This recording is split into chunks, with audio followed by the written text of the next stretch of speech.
Olá, bom dia, como estão todos? Preparados para mais uma leitura e estudo? Pois é, aqui estamos mais uma vez. Vamos, como fazemos sempre, iniciar com a nossa oração, com a nossa prece, acerenando os nossos corações, elevando o nosso pensamento ao nosso Mestre Jesus, à nossa Mãe Santíssima, aos nossos anjos guardiões, nossos mentores, todos aqueles que nos auxiliam na caminhada, que possam nesse momento estar conosco, iluminando a nossa mente, nosso coração, a fim de assimilarmos mais essa leitura desse estudo, que possamos compreender que nem sempre as coisas saem de conformidade com a nossa vontade, simplesmente porque muitas vezes não sabemos seguir pelo caminho certo, tropeçamos, como o nosso diretor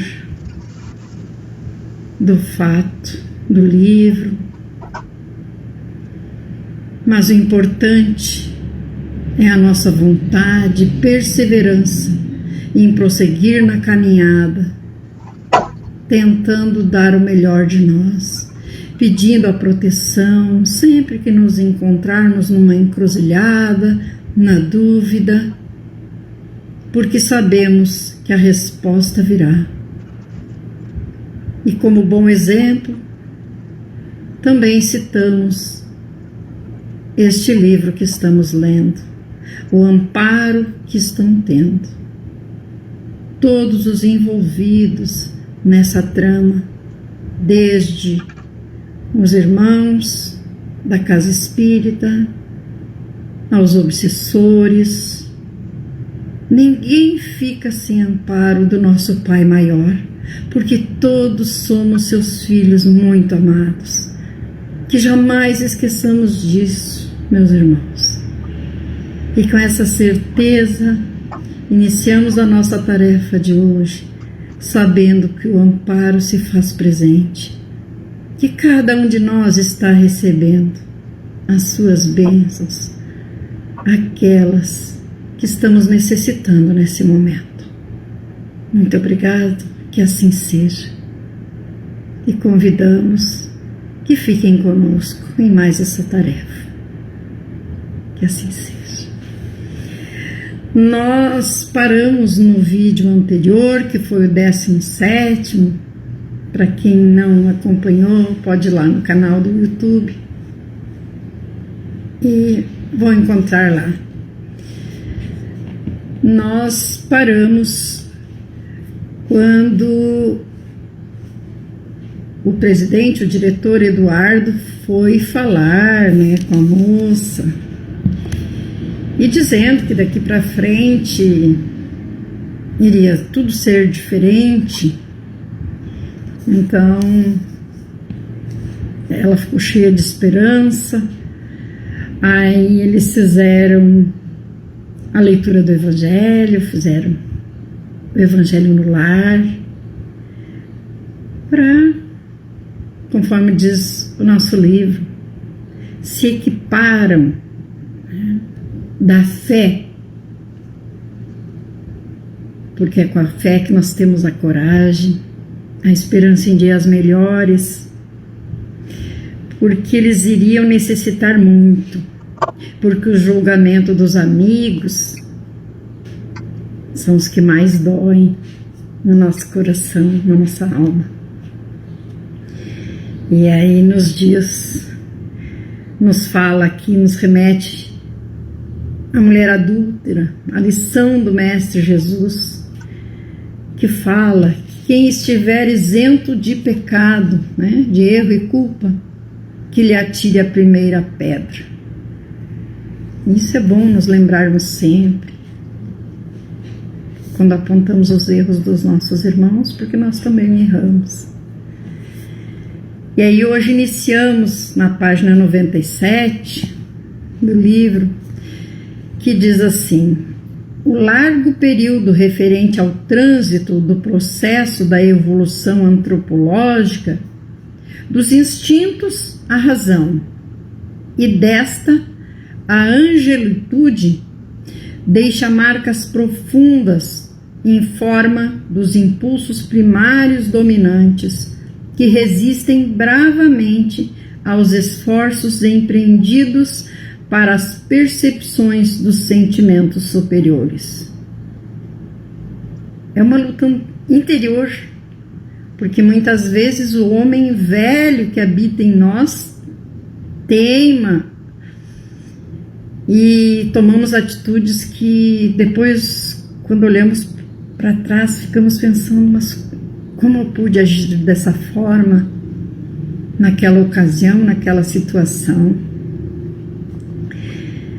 Os chamados santos do deserto, do cristianismo primitivo, procuravam fugir do mundo, silenciar as vozes clamorosas das paixões internas para que, na meditação, na frugalidade da alimentação, vencessem as tentações da carne, que siliciavam com inclemência para exigir-lhe submissão. Mais tarde, ante o número imenso de anacoretas que fugiam para as grutas e regiões inóspitas, surgiram os mosteiros, verdadeiras fortalezas que os livravam da perturbação urbana, e cada cela se transformava em caverna silenciosa. Ignoravam, em sua ingenuidade, que o corpo reflete os impulsos, anseios e hábitos do espírito que o habita, devendo ser trabalhados com amor e compaixão, embora com perseverança e austeridade, ao invés de odiar-se o corpo, amá-lo e preservá-lo, mantendo as resistências morais que procedem da alma, a fim de criar os novos atos que se esculpirão no hábito do ser e que propiciarão a existência moralmente saudável. O temor a Deus, que era divulgado, só mais tarde seria transformado no amor a Deus, o Criador, que nos concede a misericórdia do seu inefável bem-querer, auxiliando-nos na difícil e necessária ascensão. Então, a importância. Onde estará o nosso mérito se nós, vamos dizer assim, sairmos de cena, nos isolarmos? Não estamos enfrentando a realidade da nossa vida. Estamos nos afastando para não cair em erro. E o mérito está em perseverarmos no bem, em conseguirmos resistir ao mal, às más atitudes, às más ações. Aí está o nosso mérito. Mas se eu me afasto, fica mais fácil. Santo Antão, São Paulo de Tebas, São Jerônimo e especialmente São Francisco de Assis perceberam essa realidade e alternaram a severidade com a matéria que era usual no seu tempo de vida, com as sutilezas da ternura, da benevolência, da caridade, que é o amor na sua mais elevada expressão. Ao Espiritismo coube a tarefa incomparável de inscrever a caridade como a única forma de conseguir-se a autoiluminação, de viver-se a existência plena em qualquer injunção da caminhada evolutiva. Saímos da residência de Iracema com entusiasmo, pois que o primeiro tentame do nosso labor estava se coroando de bênçãos. A felicidade desses benfeitores ao ver esses irmãos se encaminhando, por mais difícil que seja a caminhada daqui para frente, porque terão que enfrentar, sabemos, né? Quando tomamos algumas atitudes erradas, precisamos arcar com as responsabilidades e ser humildes para enfrentar o que vem, já que incorremos em erro. Entramos agora no capítulo 7, na página 99, que fala da perspicácia das trevas. Isso nós já estamos, vamos dizer assim, ficando acostumados. Quem trabalha, quem labuta na seara espírita sabe. Estamos sempre recebendo as sutilezas desses nossos irmãos. E aí nos diz o livro: nas áreas infelizes da espiritualidade inferior em que habitavam as entidades afeiçoadas ao mal, os chefetes dominadores perceberam a mudança que ora se apresentava na instituição e, por extensão, em outras sociedades espíritas. Era o despertar, um renascimento sob o comando superior dos emissários de Jesus, a fim de alterar-lhes as ocorrências lamentáveis que se vinham desdobrando generalizadamente.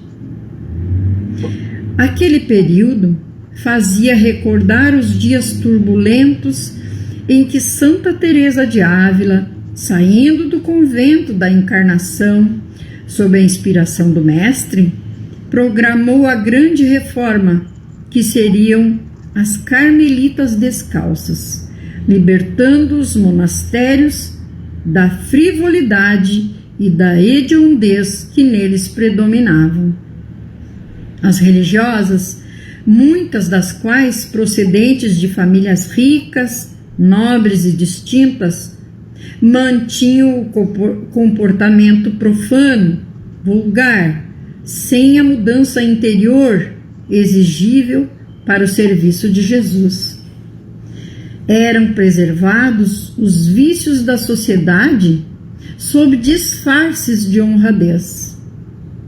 No entanto, no parlatório, a maledicência e a vida comum faziam parte da existência monacal, na qual servidoras humildes trabalhavam para as damas ricas, que se permitiam condutas reprocháveis e nada lhes era proibido, em razão das doações feitas pelas suas famílias, inclusive as suas heranças pessoais. Santa Teresa, enferma por mais de 20 anos, considerada morta muitas vezes, logo retornando à sanidade física e mental, recebia do seu Senhor as instruções para a manutenção da honorabilidade e dedicação ao bem, à humildade, ao serviço de amor, à igualdade fraternal, resolvendo-se por segui-lo com alta fidelidade, substituindo a manutenção da aparência hipócrita e indigna que era permitida pela Igreja em terrível decadência moral. Havia mais preocupação em acumular haveres em dominação mundana do que em austeridade moral e retorno ao Evangelho em toda a sua plenitude. Era só fachada. Então, a conduta delas não era condizente com quem deseja seguir Jesus. Imagina, os ricos faziam as pobres de escravas, vamos dizer assim, de trabalhadoras para elas. Desconsiderada, quase suspeita de heresia, ameaçada pela Inquisição, jamais temeu, escrevendo tudo quanto lhe ocorria, o que a transformou no futuro em pioneira da alta literatura espanhola. De igual maneira, as sociedades espíritas, com as exceções compreensíveis graças aos sacrifícios e coragem de alguns servidores do bem, estavam sendo invadidas pela futilidade, arrogância, presunção e desrespeito às lições exaradas na codificação. Considerada em superação pelo momento presente, e os seus servidores taxados de ortodoxos, que deveriam ceder espaço para os esdrúxulos modernistas, a caça de glórias e de exibicionismo terreno. Muitos deles, portadores de conflitos graves, não conseguindo prestígio na sociedade em que participavam, buscavam no movimento espírita situações vantajosas pela audácia, agressividade e desplantes na maneira de encarar a severidade dos prepostos de Jesus. Inspirados por espíritos vulgares e cruéis, adversários do bem e do progresso, davam campo a perturbações na seara, criando psicosferas pesadas em que as lutas pelo poder, pelo destaque, tornaram-se comuns, ao lado da maledicência e da calúnia, da irresponsabilidade e do desprezo às condutas cristãs semelhantes aos primeiros servidores de Jesus, trazendo para a nossa atualidade. Isso não acontece ainda hoje? Não acontece maledicência dentro dos centros espíritas? Não acontecem lutas pelo poder? Até campanhas são feitas já nos centros espíritas, procurando as pessoas, pedindo votos. Não é natural. No momento que é dado conhecimento de quem se propõe a ser presidente e a outros cargos dentro do centro espírita, não há motivo para ficar fazendo campanha. Cada irmão deveria ter a liberdade de votar em quem tivesse mais afinidade, naquele irmão que tivesse mais afinidade. Mas, infelizmente, atualmente, o poder ainda está dominando.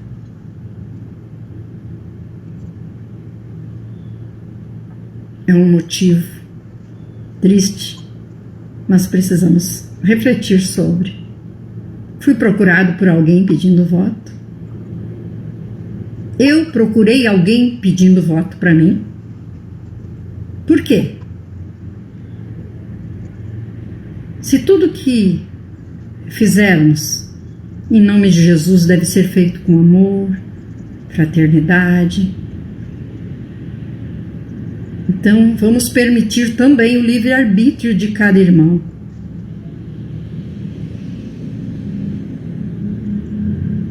Não usando,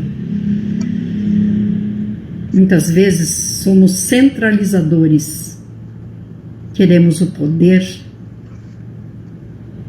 Eu quero isso, eu quero aquilo, eu vou fazer isso, eu vou fazer aquilo, sem nem questionarmos os nossos irmãos. Isso acontece atualmente. Basta observarmos. Lentamente dominados pelas mentes perversas, os companheiros presunçosos olvidavam-se dos sérios compromissos com a doutrina espírita e transformavam-se em servidores do mundo profano, qual ocorreu lentamente com o cristianismo após a ascensão de Constantino ao poder em 313. Telecomandados por seres hábeis no manejo do pensamento humano e na maneira de interferir telepaticamente na conduta das pessoas, adotaram teses de aparência científica, mas sem nenhuma estrutura desse gênero, utilizando-se de nomes pomposos para os posicionamentos edificantes com denominações simples, mas que exigem conduta moral saudável e severa para com eles próprios, com ameaças à estrutura inquebrantável da terceira revelação, conforme o codificador e os missionários da primeira hora receberam do alto e transferiram para a posteridade. A seriedade das reuniões, que devem ter como foco a iluminação de consciências mediante os ensinamentos próprios e perfeitamente firmados nas lições de Jesus, cedeu lugar aos espetáculos de oratória vazia e artística, em lamentável imitação dos comunicadores dos veículos da televisão, tornando-se expositores assinalados pela competição de uns em relação aos outros, sem a simplicidade do conforto moral e da certeza da imortalidade, a fim de enxugarem as lágrimas dos filhos do Calvário. O Espiritismo, embora sua feição investigadora, que o torna uma ciência com sua própria metodologia, é o Consolador prometido por Jesus, que viria restaurar-lhe os ensinamentos, porque estariam esquecidos, dizer verdades novas que ao seu tempo não poderiam ser enunciadas em razão do atraso cultural da época, e ficaria para sempre em seu nome. Surgiram os campeonatos de exposição espírita, em que se fazia mais importante a forma do que o conteúdo.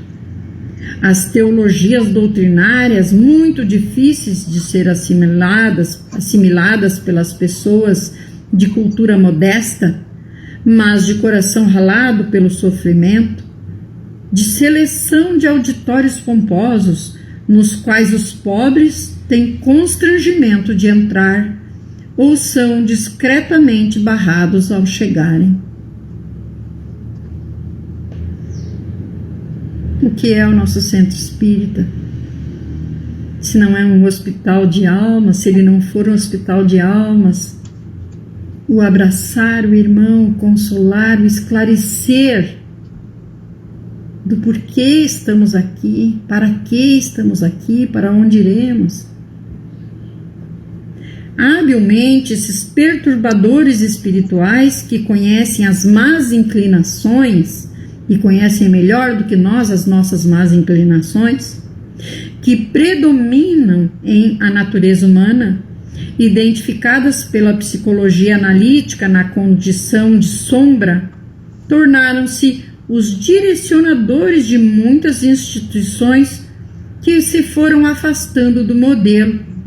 A Casa do Caminho, de Simão Pedro, entre Jerusalém e Jope, ou das salas frequentadas por Allan Kardec, quando era convidado a explicar o Espiritismo e a sua finalidade libertadora de vidas. É uma doutrina de cultura, de conhecimento e de educação, mas se buscou transformá-la em uma proposta acadêmica, somente acessível aos portadores de títulos universitários e defensores de querelas inúteis.